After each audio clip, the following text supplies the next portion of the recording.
Hey, this is Brooks with Character Design Forge. You need to be drawing bigger, but you also need to be drawing smaller. So just do that. I guess I'll explain it.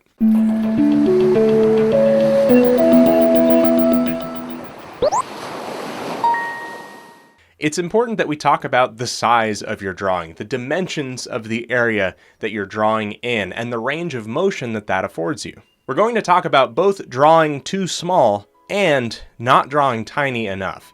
Now, these are two separate ideas that I really want you to get familiar with. First up, drawing too small.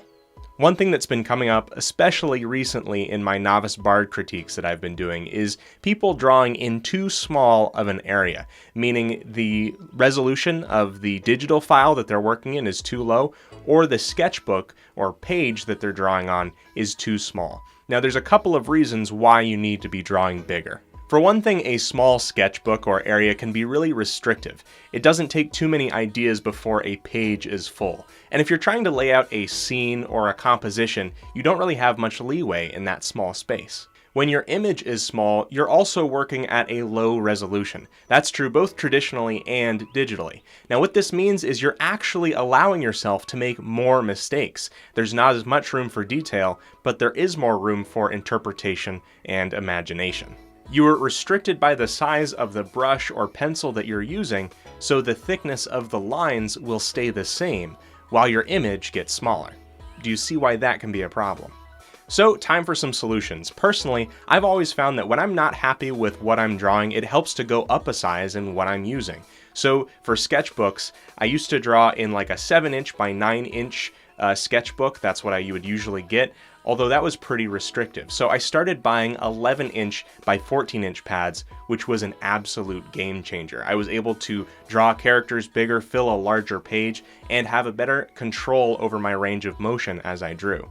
So here's what that 11-inch by 14-inch pad looks like. I bought a ton of these over the year and was really happy with them. This is a Strathmore brand. It's got the ring binding, which is helpful if you don't want pages lost or falling out all over the place. I'll throw an Amazon link to these in the description. Of course, you don't have to buy Strathmore brand or anything. Just the large 11 by 14-inch size is really, really helpful. Nowadays, when I do gesture and life drawing, I've bumped myself up to an 18 by 24-inch Canson newsprint pad. Barely fits in frame. Not exactly something that fits in a backpack, but if you have the room for it, it's really nice. Apart from just a very large area to draw in, it's helpful to have something this big because with a medium like charcoal, where you have a very thick line, it doesn't overwhelm the image at all. Whereas if you were doing, thick charcoal lines in a small pad, that would fill the page pretty easily. This is not something that you do masterpieces in. This is for studies. It's newsprint, so it's not, super high quality material. But I love this thing. This is really great. It makes me look forward to traditional drawing after doing digital so much. Again, I'll throw Amazon links to both of these sized pads in the description below. But again, this isn't like sponsored or anything. It's just my recommendation. And go with any brand. It doesn't have to be Strathmore or Canson, but that's the ones that I've used and have had success with. Another reason why drawing on a larger surface is helpful has to do with your mechanics, the way that you draw. Your drawings should be starting in your shoulder, not in your wrist. Your entire arm should be involved. There's still a little bit of wrist movement at the end, but you should be making strokes with your entire arm. Of course, this is a little bit of an exaggeration, but you don't want to just be resting your wrist on your drawing surface and doing this. If you're used to drawing like this, with just your wrist, if you practice making some straight, parallel lines and some circles using your entire shoulder, over time you'll realize how much more control you have over your art when you do this. But of course, if you're just always drawing in a 7-inch by 9-inch sketchbook, there isn't very far for that range of full arm movement to go. So it helps to expand the area that you're drawing in. If you're working digitally, it's of course helpful to get a larger tablet if possible, but it's understandable if that's not a ready option for you. But at least try to maximize the amount of space that you're using. So clear out any menus that might be getting in the way of your range of movement, and so that you just have drawing screen available to you in that real estate of the tablet that you have, and try at least to zoom into the document a little bit more so that that range of motion is maximized in the drawing. So now I've got you drawing bigger. Awesome. Now let's talk about why you aren't drawing tiny enough. When you're drawing, it makes sense that you'd want to pack as much detail and resolution into your work, especially a finished product. But when you're designing or conceptualizing, drawing tiny is one of the biggest allies you have. Here's why. In character design especially, but art overall, silhouette, gesture, and flow all contribute to a strong design. Flow meaning that every part of the character seems unified, perhaps all moving or pointing in a certain direction. Gesture meaning the dynamic, simplified movement, and silhouette meaning the bold, iconic shape choices and what the outline of your character says about them. When done well, these things all look purposeful, as though they were intentional, planned out, and informed by each other. Now think about a character that's drawn by 5 different artists at once. Each artist starts at the head, one of the hands, or a foot. Now none of them can see each other's work, and they start drawing toward the center. And that's like the opposite of an intentional design. It would look shambled together, the pieces might not even match up.